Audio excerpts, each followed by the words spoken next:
Siapa yang konsisten menyimpan 1 gram sebulan sejak Januari 2025, masuk bulan September 2025, anda sepatutnya sudah ada 8 gram dalam tabungan anda.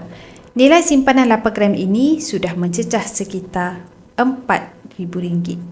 Bila anda menyimpan secara konsisten, anda bukan saja dapat penambahan gram emas dalam simpanan, malah anda juga dapat puratakan kos harga emas per gram yang telah anda beli.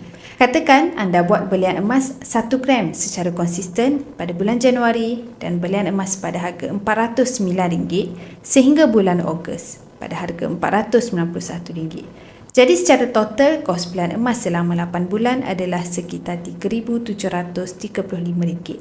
Dan bila dibahagikan dengan 8, anda akan dapat RM467 untuk 1 gram.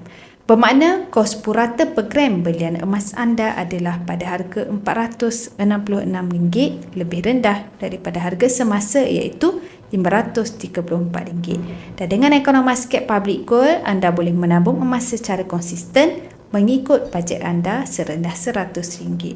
Walaupun simpanan ini tiada komitmen, tetapi siapa yang konsisten menyimpan akan dapat rasa hasil simpanan yang lebih cepat.